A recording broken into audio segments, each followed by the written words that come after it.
and welcome back to the Creative Boom podcast with your host, Katie Cowan. Aside from the ongoing lockdown, how are you doing out there? I'm trying to look at the positives. The weather is glorious. I'm still able to take walks on my own doorstep, and the entire country is showing its love for one another by staying home. It's pretty special if you think about it. Now, if you've been growing a design studio, have an ambition to do so, or are in the midst of downsizing one out of choice or not, then this next episode might help. My guest this week is Loz Ives, a Manchester-based graphic designer, typographer and illustrator, who is one of the co-founders of Fieldwork, a digital and branding agency which he runs with his friend Andy Gott. Their studio began 8 years ago and grew to have lots of staff at one point, but a few things happened along the way, and Loz and Andy have decided to go back to just being the two of them. Something I resonate with, actually, as I've had a very similar journey with my own PR agency. Alongside his commercial work, Loz Ives produces posters and other printed things. He's also behind Idle Letters, offering workshops to other creatives who want to learn how to draw type. Before the lockdown, I met up with Loz at Cultureplex in Manchester. Here's our chat. I hope you enjoy it.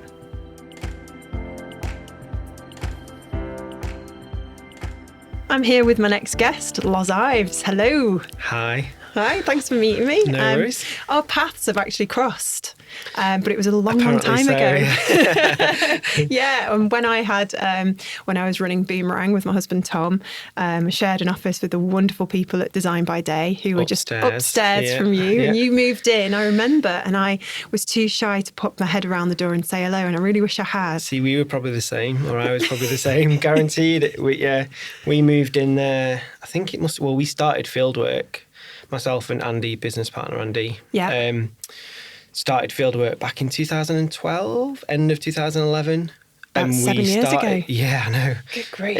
I know. It feels longer somehow. But we started Fieldwork essentially by Andy seeing the space on Lever Street and going, shall we move in here? And scary. So there was no business plans or kind of, You were just two mates that decided to start a business. We met each other through Good for Nothing, which was a kind of hack day for social enterprises and charities and things like that, but more like design, not just development, so design and illustration. Basically, anyone that had any kind of creative skill, writing, anything like that, come along and donate a day of their time and just make stuff for people. So it's a really kind of long, like I worked with the Good for Nothing guys who started it in London, and then we did a Manchester one. So that's how I met Andy, and we did it with a friend of ours, Mark Shaler, and we did that, and then we kind of just thought, we enjoyed working together, so let's try and start an agency, because I was operating as an independent designer, right, and Andy was just as a developer. Person developing so you had good cross skills, didn't you? Yes, yeah, good cross skills. And Andy he built a couple of websites for me, and it was that kind of it looked like what I designed, which was a kind of new thing. Like if I built a website, I would design a website and then I got it back from someone, it would just look completely different. And then Andy was this kind of, he was a new breed of, he was just really good. And I thought it would be nice to work with him. And that was 2012, and we've kind of been, going It's been a roller coaster since. It has been a roller coaster, it has been. Because when you first moved in, I was really jealous because we couldn't afford our own office at the time, or didn't want to. Neither could we. Well, you had that gorgeous space, and you had that glass framed meeting room, which was Derek, the landlord, just helped. Like we said, can we have a meeting room? And he was Derek. He's such a nice guy. I love Derek. Yeah. You'd bump into him in the corridor, and he'd have this big, huge smile on his face, and he'd go, "Hello," and you'd say, "Hi, Derek," and he'd just look at you like as if to say, "I don't have a clue who you are," and then you'd go, "It's Katie from number." Yeah. It took a while, didn't it? Hello. It did. It didn't matter that he didn't know who you were. He'd still greet you with kind of a big smile. But he was so nice. And actually, that building, I don't know what it's like. We left a couple of years ago now, but actually, really lucky. The reason we did that was because he offered like terms for someone leasing a studio, renting a studio that you just wouldn't get Oh, you don't know. And I don't know if he's still. I don't see why he would have changed that. It seems like he's quite. I think there's a lot of people in there still who were in there before, and yeah, it's amazing. Like it was like a rolling thing, so we didn't have to commit long term. No, it was wonderful. It really got us started in Manchester, and so many other people like yourself. In that space as well. So good. Yeah, I'm gutted that we left. So we're talking about a building. It's 22 Lever Street, and the opposite. Landlord's Derek, and hopefully he's still around. And yes. Yeah. Good. I emailed a couple once to see if there was any spaces. Oh, okay. But there's not. Gutted. I know it is a great building, and I've been in a couple of other buildings since, and I've just actually said goodbye to an office, and I'm working from home again because the journey I've been on is that I've grown an agency in the last sort of 10 years, had staff, and then got to a point where I thought, oh goodness, I'm not really cut out for this. I'm not really enjoying this. And then I've kind of sort of naturally downsized it again. And it's taken about 3 years to downsize. And now it's just me and Tom again. And we're in a much happier place, no offense to any of the people that work with us, but it just wasn't for us. And you've been growing fieldwork. Yeah. Has it been a similar thing for you? Very scarily similar, actually. Wow, maybe it's something to do with the building. Yeah, I know. We started and I think we kind of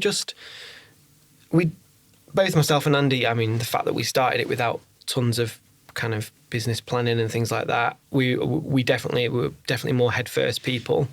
And I think we just grew it because we thought that that's what you did with an agency. Yeah. We just thought, right, this is what you do. We'll find work. We'll get, we need another developer. We need another designer. And we grew the team. We never grew the team in terms of, like management and higher ups. We kind of hired designers and developers to kind of work with us. So at the biggest, we were 7 of us. Wow, well done. Yeah, I mean, it's not a huge number, but it felt huge when it was kind of, No, but it is. It is a huge number because that's a lot of money. That's a lot of people to look after. Yeah, and it sounds very similar to what you had. We just, I absolutely loved it, like the design team who, Eve and Sadie. Eve, who now works over on at Robot Food in Leeds. Oh, I didn't know. I didn't realise. So Eve came work with us straight from uni, and we hired. She came and did a placement, and she was just so good. And we really didn't need another designer, but we just wanted to keep Eve around, so we just hired her. Business sense.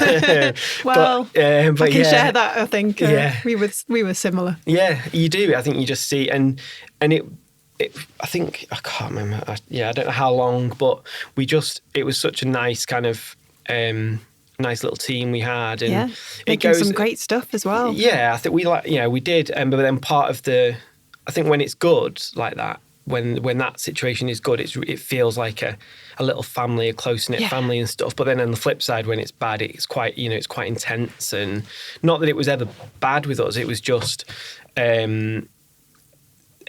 became more and more stressful and more.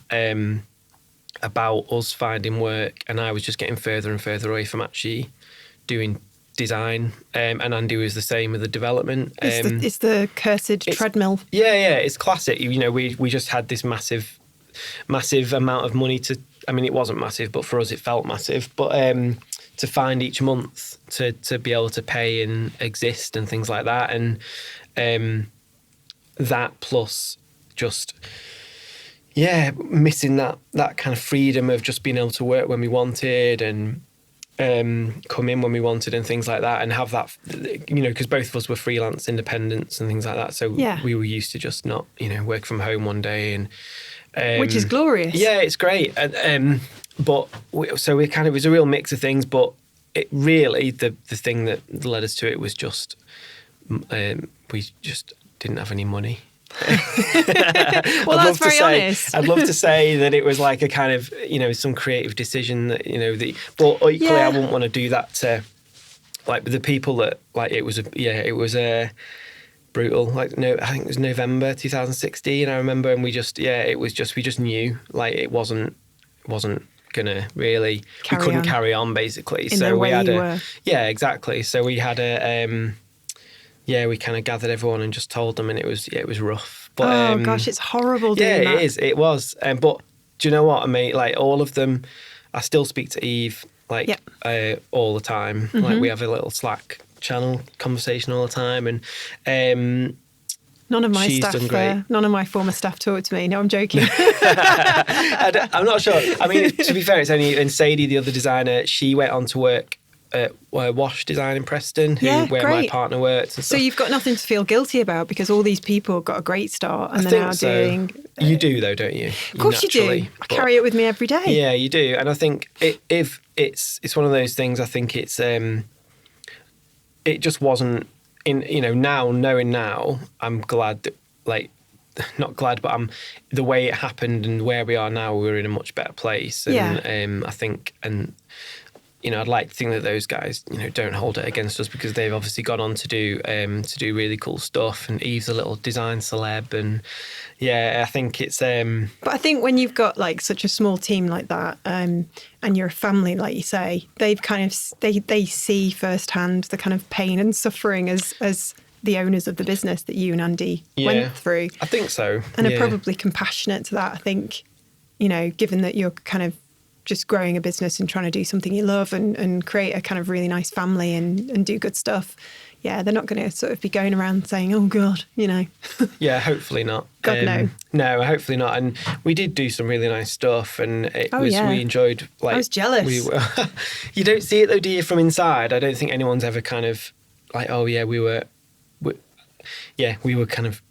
You were very much talked about, actually, in Manchester. I don't really think, Yeah, lots of people. I remember, if you've seen what Fieldwork are doing, they're doing some really good stuff. And I was like, yeah, no, they're in the same building as me and they've got a better office and they've got a glass-walled meeting room and everything. We thought that about the one downstairs. Is it Common Good? Had that really cool one. It's a slightly smaller net. And then Modern Designers had the big office. Yeah, and it's still, that kind of creative community jealousy, isn't it? That we all get, all suffer from. And I mean, going back to what you said before about how, like, when you decided to grow the business, because you just sort of, that's just the next step, isn't it? It's just what you do. I think that was quite similar to what Tom and I did. And you kind of feel a little bit embarrassed about that, don't you? Because you see a lot of people, they've obviously got a lot of business sense and they're like, right, we've got a business plan and we're going to do this, and we're going to grow it and we're going to sell it and we're going to get incorporated by another big agency and this is our sort of 30-year plan. And I'm like, isn't it? Wow.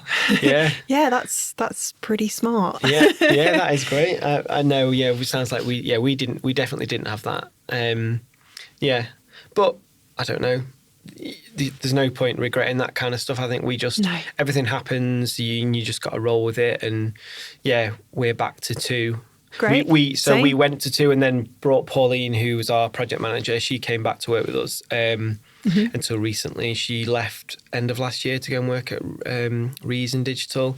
Right. So that was really nice. So we had 3. We kind of went from down to 2, up to 3, back to 2 again. So it literally has been a little roller coaster. One of those kind of little rubbish ones that travel around, not a really dramatic one, just to kind of. But, the one at Blackpool Pleasure Beach that's wooden. Yeah, not the big one though. No.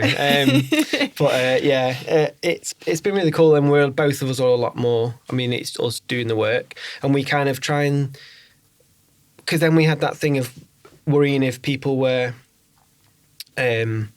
Would want to buy into a small design studio in it, but we've tried to put that front and center. We are a small studio, so if people want to work with us, then that's great. We don't try and hide anything. I think that's the key with us and the way we talk about it. And it's interesting. You're bringing up quite a few themes here that are kind of true to myself as well at the moment, and other people that have gone through a very similar journey of growing a little agency and then deciding it, downsizing it to just back to being them again.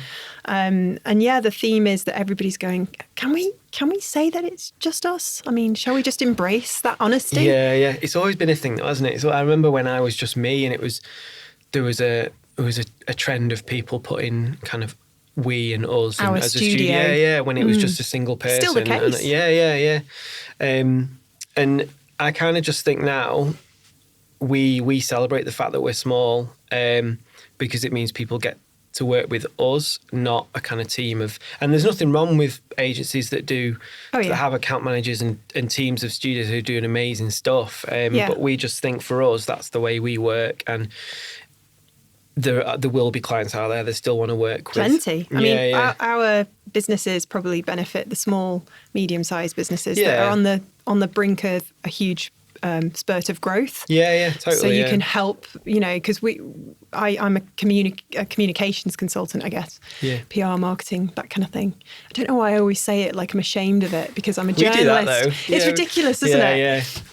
What do you do when you tell your relatives that aren't in there? Yeah, because when people ask me, I'm like, kind of run a magazine. That's the first thing I say. Yeah. Because that's the thing I'm most passionate about. Yeah, you just it should be. And it is weird, isn't it, how you talk it down? And definitely. But we solve problems, don't we? Yeah. Essentially, you make things look amazing. I draw pictures. You draw pictures for a living, exactly. I just did that classic thing, and I didn't mean to. I make words, and it's not a lie, is it? Well, technically, I do draw pictures for a living, but but I'm lucky. I'm grateful I get to do that. We work in communications. We totally. basically help businesses to present themselves. Are we solving this now on a podcast? We are. We're kind of going down that path.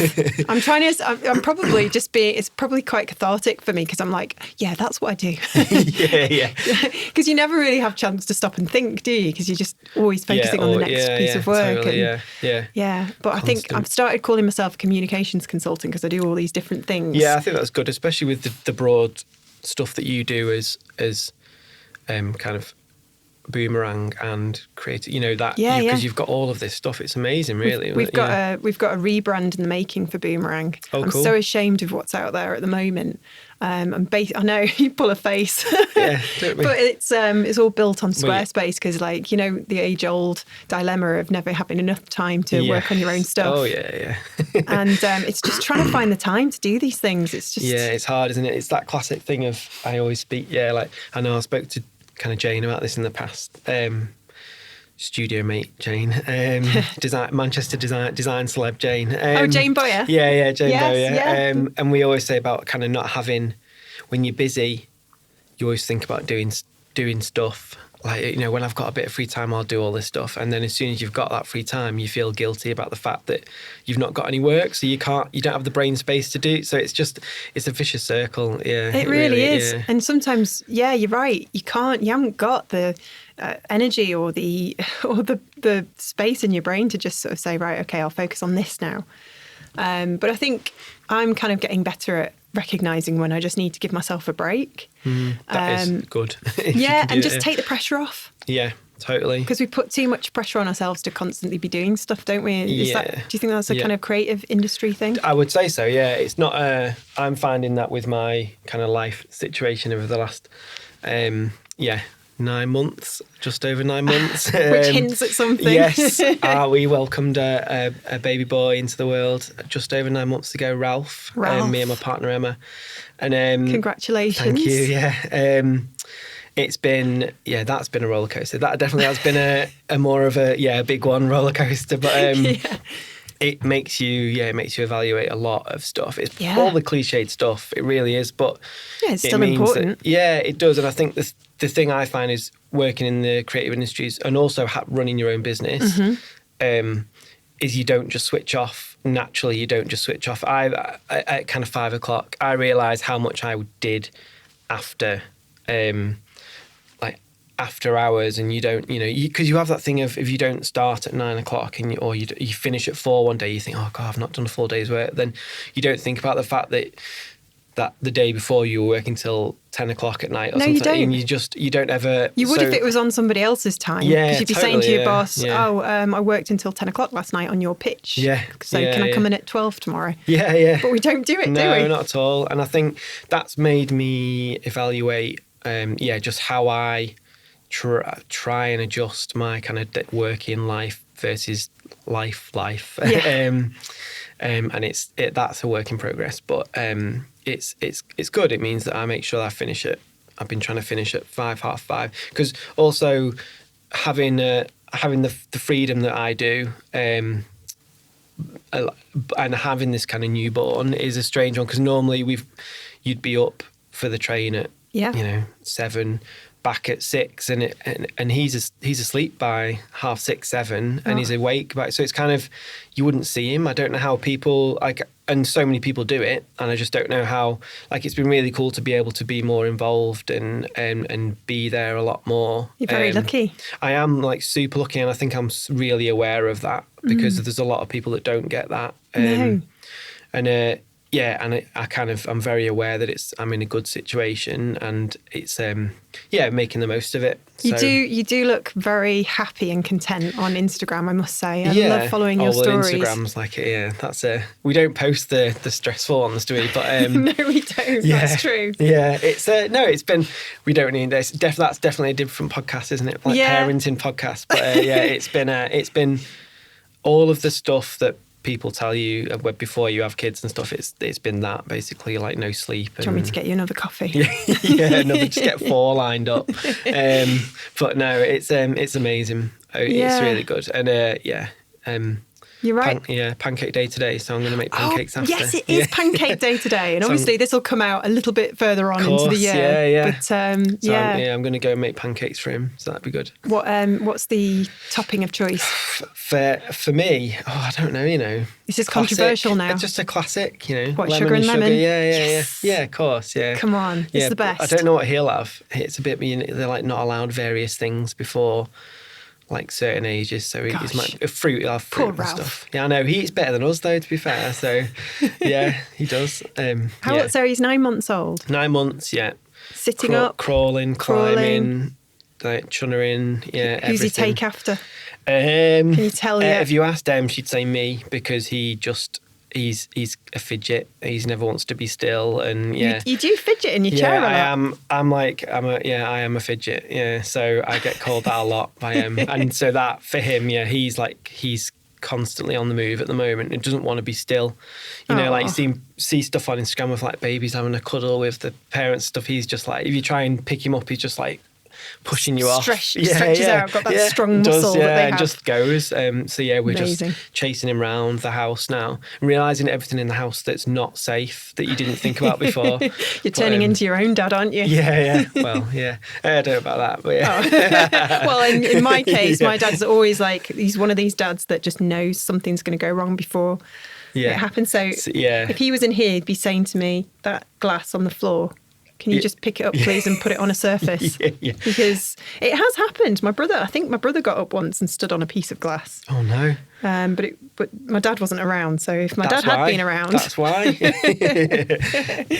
So were you like that as a kid? I mean, were you kind of quite, curious and creative? Yeah. Only kind of pretty standard only child. Had books and random drawings and stuff to keep himself entertained. He used to draw weird maps of kind of making me sound so weird and sad. But it was kind of. I used to draw factories. Yeah, plans of. I used to draw plans of kind of make believe buildings maps. So that's weird, isn't it? Or theme parks and stuff like that. Theme parks. Yeah. I used to do really colourful production lines. Yeah, that's made cool. kind of Willy Wonka type sweets. Yeah, what was that about? I don't know. Mine used to get bigger, so I used to tape the pages together so they'd start, and then I'd they'd get bigger and bigger. I think this is why you're an illustrator, and I ended up being a writer. It's mad, though, isn't it? I don't know where that came from, but I found some the other month when we were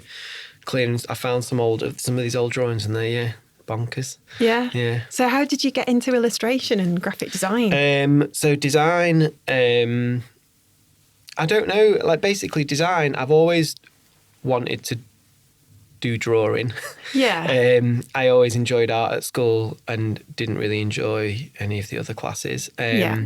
What was your least favourite? All of them that weren't maths. Maths. To be fair, maths, we had a good Mr. McMaster at school. Was kind of, he turned it round for maths and stuff. He was really good. We had Mrs. Sutton. Yeah, it's always a teacher. You always remember certain teachers, don't you? That believes in you and encourages you. He was really good. He was really strict, but really good.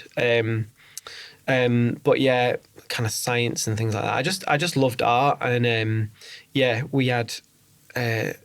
We kind of always just did really fun stuff, and then I remember what was it? Was it UCAS? Do you remember UCAS? Yeah. At high school. Mm-hmm. I've got a vivid memory of sitting in the computer room because I think you were made to do your UCAS thing. Yes. And But they were the like purple folders. Yeah, we did it on like, they had a computer thing, and I remember you had to answer questions. Oh, yes. But I remember, I've been thinking about this because I don't know whether me answering these, because I knew I wanted to be a designer, I answered the questions knowing like that it was going to tell me that you were going to be a graphic designer or something. But then is that me like fixing the system, or is that just me knowing what I wanted to do? And like, but yeah, it basically did. It came out with that, and we even did. I think we did like work experience and stuff. But yeah, at high school, you like year 10 or something like that. How old are you now? 36. Right. So I'm 41, and I just remember we had these. It might be the same thing. We had these kind of like books.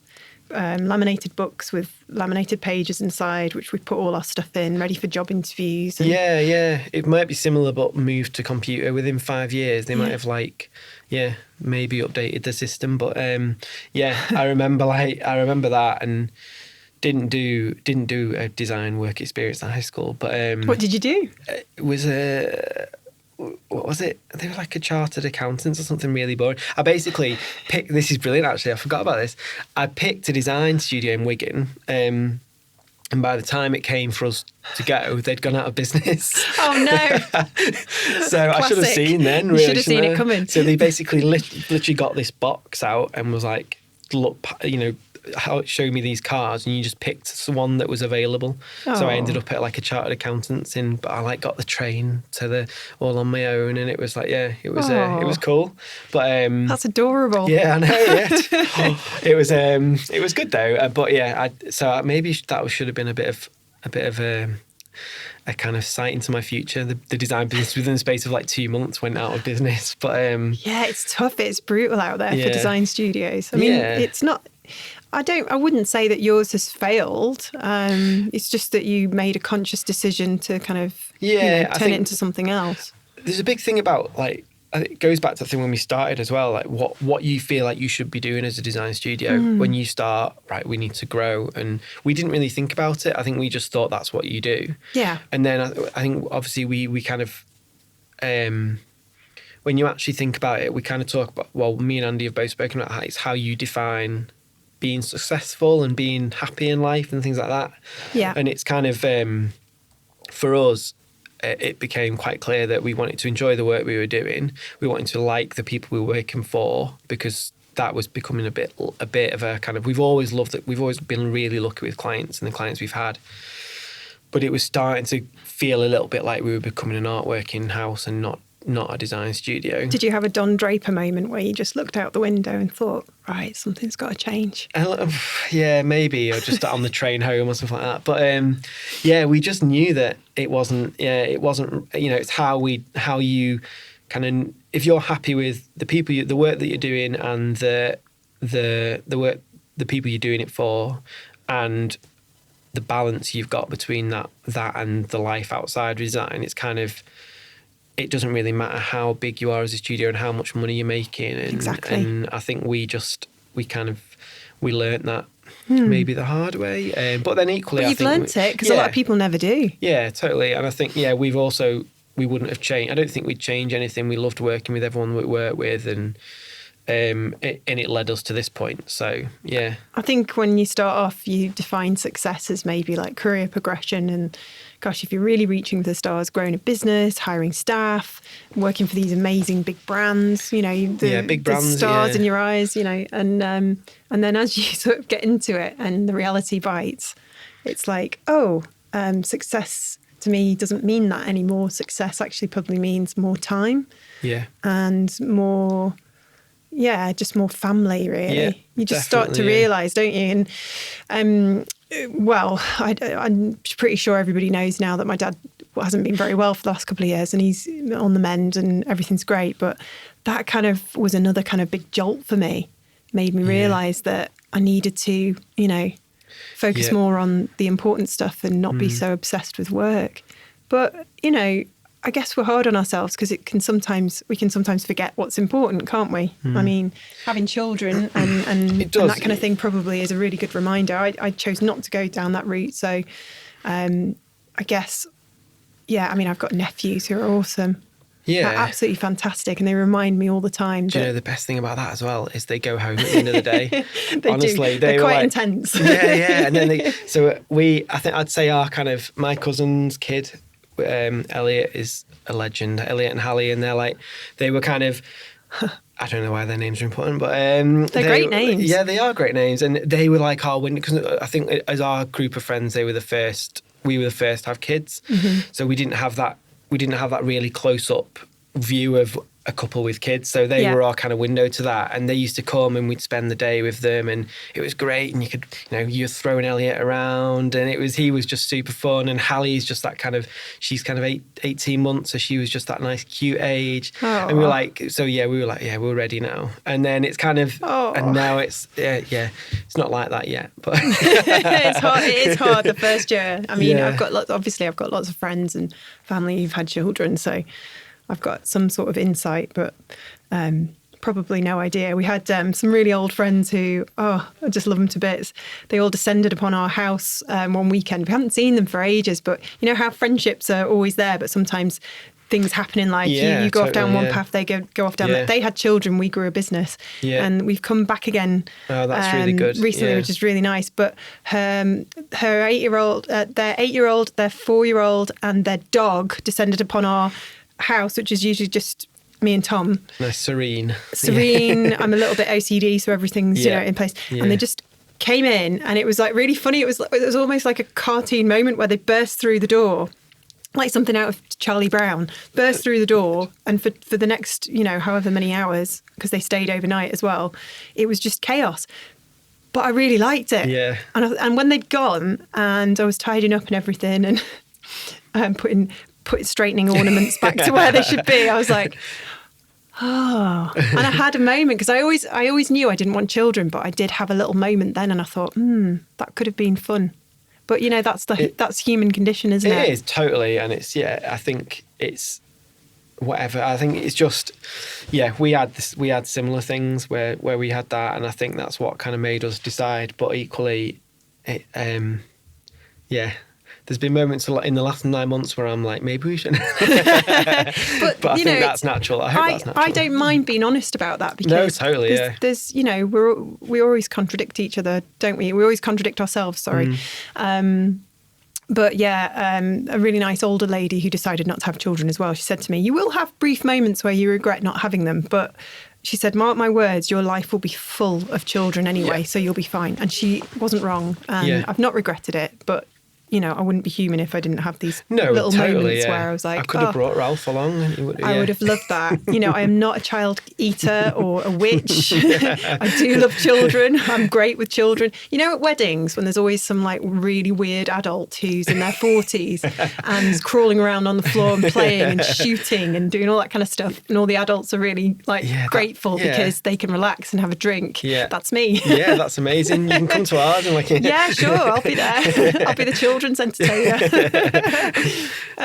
So that's great. So that's turned your world upside down, and couldn't have happened at a better time now that the studio is more manageable. I think so. I think that. But like you say, I think it does make you, those kind of things do make you evaluate like your work life a lot more when things like that outside of the design bubble happen, and whether it is like babies or unexpected events, things like that with family. Like your dad and stuff. having a heart exactly, attack. Yeah, Gosh. Yeah, I know, and we had similar with Em's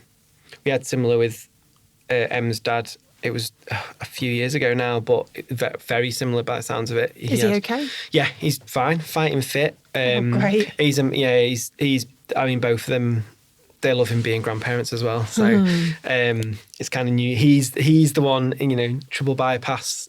Norm, like crawling around the floor, like with great. Ralph, like on all fours, kind of chasing him around and stuff. But that's making me really emotional. They just love it, and they kind of like Norm and both of them have just been amazing, Brenz and Norm, and that because that's a big operation, isn't it? It is a big operation, and it was scary. Like, because I remember, because I messaged you because I saw you talk about it, and I just thought it just brought back memories of when like Norm was having it and stuff, and I just remember them all coming back, and because I didn't go to, because it was like I didn't want it to be too overwhelming, so we went and stayed with Em's mum for the kind of, because she was on her own, And it's just, it was... She must have been going through hell. Well, I can understand what she was going through. Classic kind of like mum thing of just deflecting and just keeping busy and stuff. Busy. And so... Putting that dishcloth everywhere. Constantly. Furiously, that's what I was doing. Exactly, yeah. So, but no, I kind of want... Yeah, it went really well, and he's fighting fit, and he was doing our... Was it after it was after, wasn't it? So we moved house, and I think it was within a year.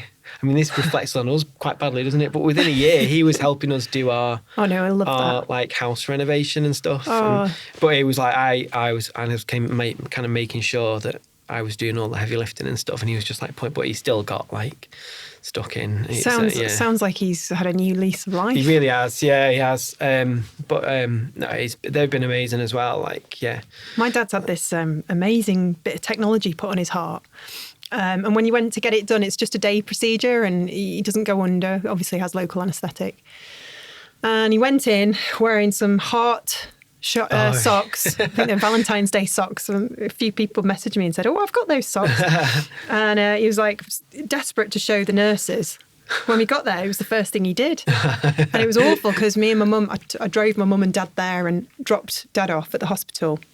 And bless their hearts, this is what my mum and dad are like. I said to my mum and dad whilst we were driving, they said, "Right, well, we'll get parked and I'll come in. We'll walk in and come in with you." And my mum and dad looked at me and said, "Oh, are you going to come in? Are we going to walk him in?" I was like, "Yeah." Yeah. Oh God. Old people. I know. Well, they're not old. They're only in their early 60s. I mean, Mum looks like she's, But they're just. She'll kill me if I tell everyone how old she is. So you're not old. Sorry. No, you're not old, Mum. No, but she looks like she's going on 32. She looks amazing, and my dad looks great. It's that kind of hardened, that hardened outlook, isn't it? A bit as well. Like they just don't want to be a pain. Yeah. Bren's was like that with us. When I remember the day Norm had a heart attack, and but he didn't know he'd had it. Yeah. So I was at work, and they just rang me and was just like, it was like the most kind of nonchalant conversation. Like, he's gone I've just been to the doctors, and they're taking me to A&E, and he was just walking. Crazy. And he felt like a bit of tightness, and then that was gone. But we went, so we didn't know how. I mean, you don't, do you, at that point? We went. I remember because I'm a season ticket holder at Wigan Athletic. But, so we went to Port football. Vale. Yeah, of course. I was googling when you were talking about the Port Vale game. I was like, listening I got it completely and wrong. No, Barney told me. I can't remember that. It was the other way around. Right, It was. I think it was. Oh no, I can't remember now. Sorry, Barney. I'll remember. Anyway, carry on. Yeah. So we went to football that night. So we went to the game thinking he'd be home and stuff, and then it just kind of went on, and he was in hospital for a couple of weeks, really. Yeah. God, and then, it's scary, isn't it? Yeah, it was, and it does. I think all that stuff does just make you, reassess. The thing one of the positives you've got to bring out of that is like, that. You're lucky to have them, and you're lucky to kind of, be around these people who are just really strong, and like, I think just making you evaluate how you live your life and stuff's good, and I mean, you don't want to get too like depressing, but I've had a fair bit of that, so I'm kind of like hardened to it. But, I think I've been very lucky, and I'm. The weird thing is about all of this and talking about it is there's this constant niggle at the back of my mind that says, this little voice that says, "You're nothing special, Katie. People have gone through far worse. People have lost their parents. Why are you sort of even mentioning this? Shut up." But it's very personal to me, isn't it? Yeah, like I'm one of those people, and I don't think that. Do you know what I mean? Because it's the people that do. Like, I lost my mum when I was 18. Oh, I'm sorry. And they were divorced, so I didn't really like. My dad was kind of around, but not around. So I don't ever think that when people have got those, because if anything from that position, you kind of just, you can empathise more, I think, and you understand what people are going through and stuff. Yeah. I don't think you ever think, what are they moaning about? yeah, probably. Well, so I'll carry going on about him. Yeah, then. definitely do. If it helps you, mate, as well. If it, because it's a big thing to be able to talk about, isn't it? I exactly, think, and it's quite a new thing, isn't it? Because I think when I first started my business in the creative industries, it felt like we all had to kind of just put on this facade. Yeah. And I work in PR as well, so you have to kind of present yourself in a certain way and all this kind of stuff. Yeah, it's a bit more kind of, Yeah, but this whole thing with my dad, what was the interesting thing was it completely destroyed my personality, my confidence. I've got plenty of personality, probably too much. It kind of just really took the floor from underneath me, and it took me a good couple of years to get back to where I am now. And I'm much stronger, which is nice. Thanks Dad, for having a episode. Good it's work. kind of but it's just he's the one that's gone through it all, and I just never anticipated it would affect me the way it did. But the nice thing to come out of it is that it's really kind of I keep saying this a lot in my interviews. I feel like there's a change in the air. I feel like we're all kind of being a bit more honest about what we're going through and the size of our studio and that kind of thing. We're not afraid now to just embrace what's real. I guess. There's definitely, it's nice that is the case, and I would agree that feels like it's happening more, doesn't it? I think, that there was definitely that kind of it was the cover up, wasn't it? The kind of don't actually say what. A bit like we were saying before about the size of your studio or how well you're doing. I still think there's an element of bravado. Yeah, and also people not really being totally honest about how busy they are or how... That can't be good for the young creatives coming out into the industry now. Yeah, of course. Yeah, I think I listened to the Yaz and Jay one, and it's kind of so much enthusiasm and stuff. It's really exciting to have those young guys kind of around, in the city and doing all this cool stuff. And Yaz is leaving us. She's going to America. I heard. But it's just I think like you say, it is in a good place. I think it's. I think things are changing. Yeah, you got to hope. I mean, hopefully for the better. We're trying to do this kind of studio co-share working thing. These friends of mine, yeah. So I mentioned, I said to Jane when we were having our chat, I said, I might come and get a desk, and she just howled, and I thought, does that mean I'm not welcome? No, you are definitely welcome. I was listening to it afterwards. I was like, she was just laughing like an evil James Bond villain. No, you're not having a desk. Yes, forget it, Katie Cowan. It's like a blacklist. You just like crossed. Well, I make a good cup of tea, and I always bring in biscuits, so I think I'm fine. Sold. Yeah. We are in there now. It looks great. It does. It looks great. Yeah, it looks great. It's definitely a work in progress. But we really want it to be somewhere that I know, because me and Jane have worked together on and off, and we've just known each other for ages and stuff like that. And then Laura came, and I had kind of separate conversations with both of them, and we were both all on the same page about just wanting somewhere that had that. So since Fieldwork kind of disbanded, I really miss that studio camaraderie and the kind of the feeling of having those people that you're working with on a day-to-day basis. I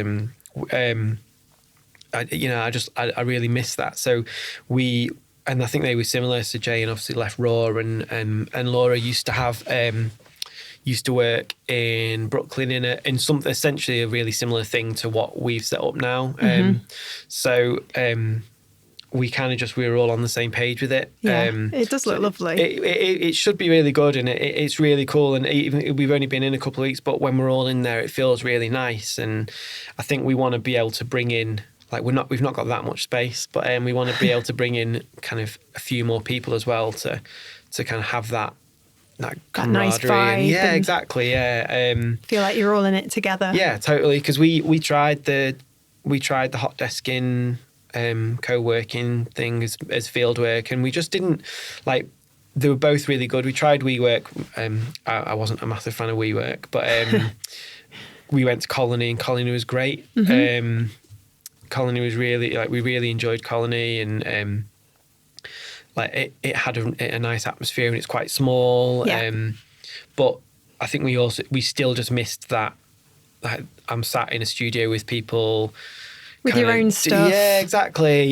With your own stuff, feeling like it's nice to have a home again. I think no matter how much you have a desk at one of these places, I think it still feels like it doesn't really feel like home. Whereas when we moved into the new studio, it felt like we had a kind of home again. Yeah. And when you talk about stuff, do you have an amazing collection of toys and ornaments? I'm a massive nerd. So yeah, it's just generally like Star Wars toys and it's none of the cool designer toys. Did you have something from Ghostbusters? Do you have what was he called? I've got the Marshmallow Man from Ghostbusters. Yeah, I've got terrifying. Stay Puffed. Yeah, I've got the. I am 36. We said before. I got the Playmobil ghost, the kind of the Ghostmobile thing for Christmas. So I'm so jealous. It's really nice, a nice bit of kit. Did you build it yourself? Oh yeah, It's like a silly question, really. When Ralph was napping, so he couldn't get involved. But yeah, I can't wait for him to be able to kind of play with all that kind of stuff. Oh, you'll just be making Lego. Yeah, I know. But lots of toys, because I have a shed as well that I work from. Right. In the garden, which is kind of goes back to the thing about me being able to have that work from home, but also but being there and stuff. So it's nice having the variety, isn't it? Yeah, keeps you sane. Yeah, exactly. So we built again. Norm, big shout out to Norm. Helped me build, or I helped him build a shed in our garden, basically. So we finished that around this time last year. So and that's been really good. Again, ideal because it means I can work from home, but separate myself a bit when I do have to do work and stuff. When you have to get your head down and exactly. So focus. That's been really cool. So I'll still split my time between the shed and the Friends of Mine studio. But yeah, both will be filled with toys and whatever else. It's kind of And you also do like lettering, don't you? Lettering work. So you just did a workshop here at Cultureplex. Yes, yeah. What's that all about? You're teaching other people how to. I know. I don't. Yeah. Keep yourself busy. God, I know. They poor people. So I started doing my lettering stuff a couple of years ago. I started just as a bit of a side thing. Was it kind of result of fieldwork getting a bit too big and you just needed a creative outlet? Yeah, I think so. I kind of started it when we'd stripped back down again, and I just really, I've always, as most designers I'm sure will be the same, always loved kind of typography, and I found with design and the design in general, like there's that kind of need to, although I don't think fieldwork you could ever really accuse fieldwork of this, but being quite kind of minimal, and you've got to be quite kind of serious with design sometimes. But so the kind of lettering stuff was my chance to just not be too cool and just mess around with colours and textures and just scribble basically. And I just kind of messed around and started scribbling stuff. And there was like a 36 days of type challenge on Instagram where you basically draw a character a day. And I just started doing that and just really enjoyed it. Yeah. And it kind of just grew from there. And it's still a side thing, but you notice I'm saying things I don't like saying hustle. No, hustle's a dirty word, isn't it now? I'm not a fan, but it's a side thing. But yeah, it's I love doing it, and it's kind of I like kind of drawing random words and letters, and it's just fun, and it's meant that I've started to do commissions and stuff, which is quite cool. So it's kind of led to different things like that, which is really nice. I've worked for some fun people, and then I've also started doing the workshops, like you said, which is really fun. I want to start trying to do more. So basically, I do everything in Procreate on the iPad. That was basically I kind of always used to scribble in sketch pads and stuff, but I got the iPad Pro and the Procreate, and it was just kind of mind blown because you could sketch like you were in a sketchbook, but be able to rub out and, you know, layer stuff up. And just amazing. It was just amazing. So it kind of just, it just sent me on this journey, really. And I've always done everything that I've done with the lettering stuff has always been in that, and it's such a great app, and it's it's really cool. I don't work for them, but it's also You're not really endorsing them. It's also really cheap, so it's kind of doesn't really matter anyway, does it? But No. It's just really it's really great. So a lot of the stuff I do with my lettering's in that.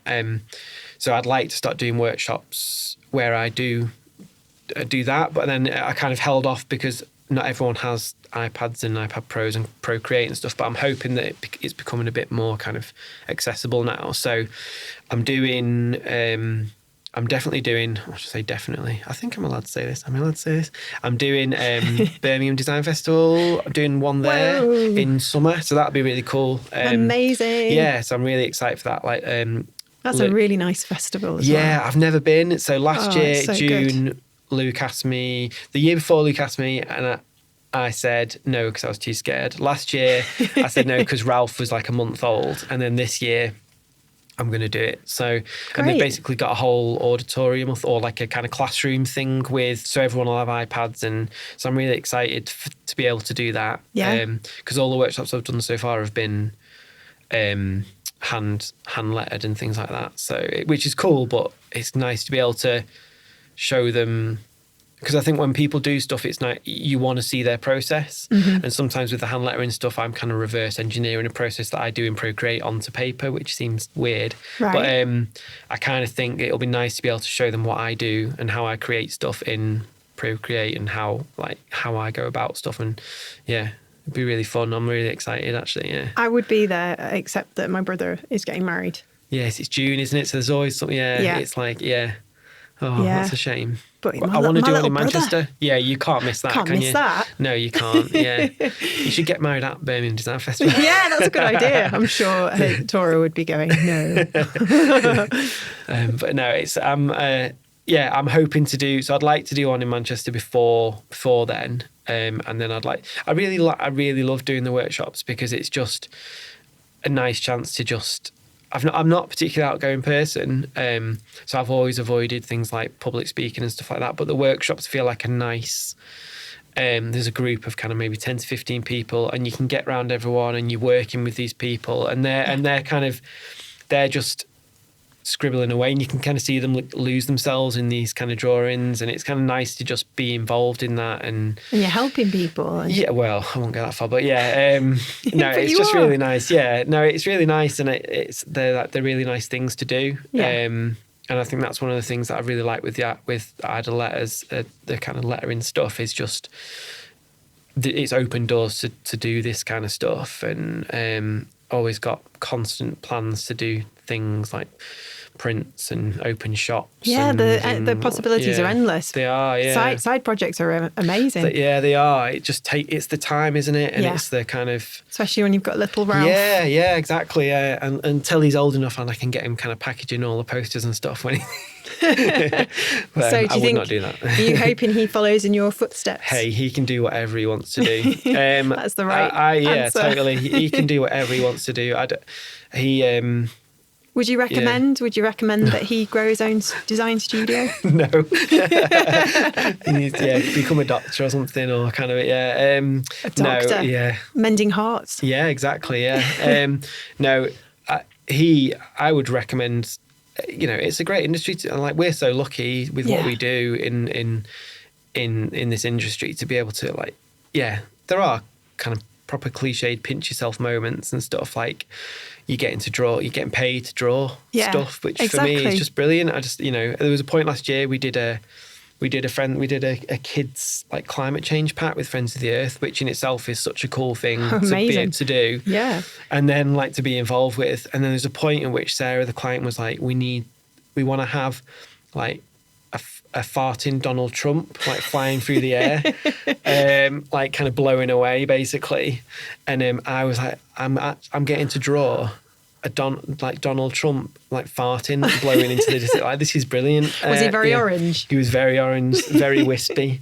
It got caught in the end. I was gutted about it, but yeah, I might just put it on Instagram or something. As it, yeah, but You should. Yeah, no, like we're the design industry and the kind of creative industries. We're I think we're really lucky to do what we do, and I think it's hard. Like, it is a hard industry, but then every industry's hard. I think you need to it's how you apply yourself, isn't it? And it's true. I mean, we during this all these podcast episodes that I've been doing, we've often focused on some of the negatives, and talked about mental health and burnout and stress and the sort of pressures that we face at various stages of our careers.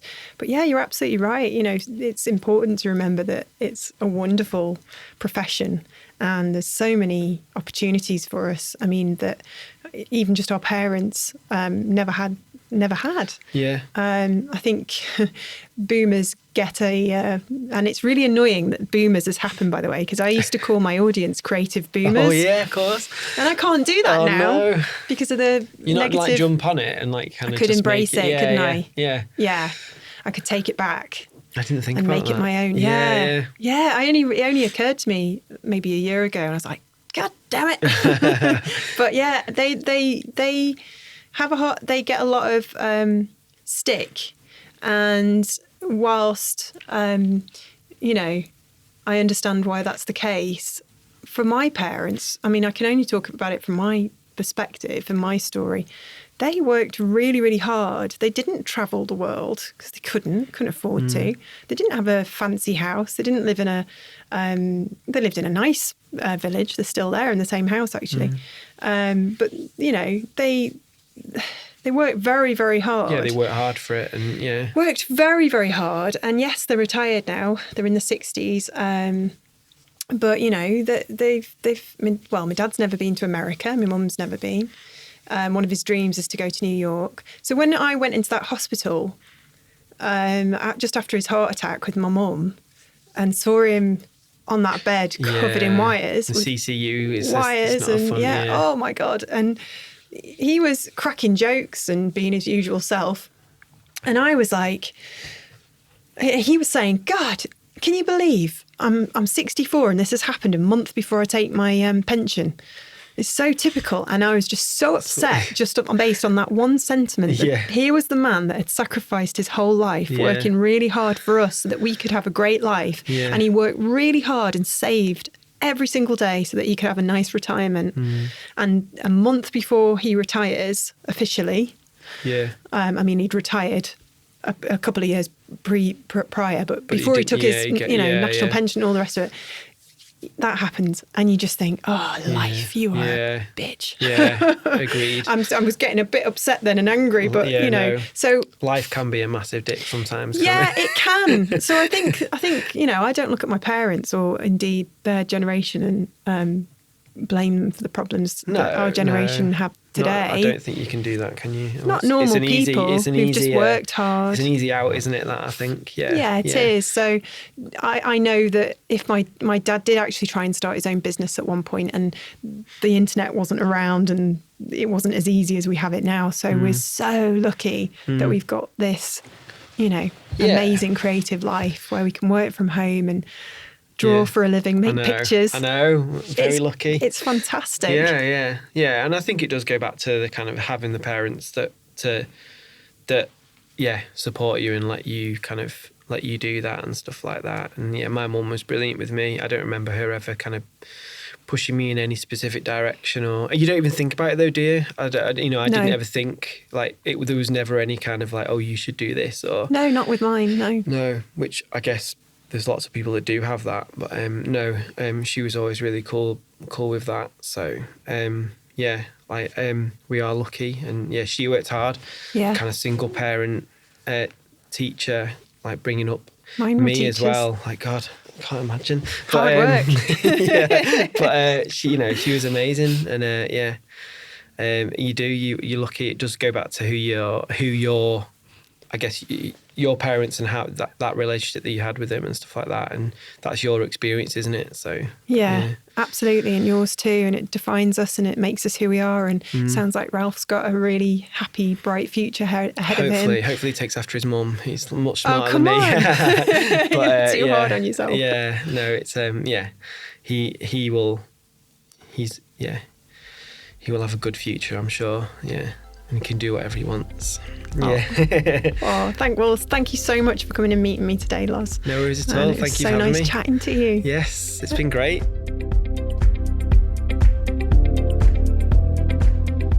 You've been listening to the Creative Boom podcast with your host, Katie Cowan.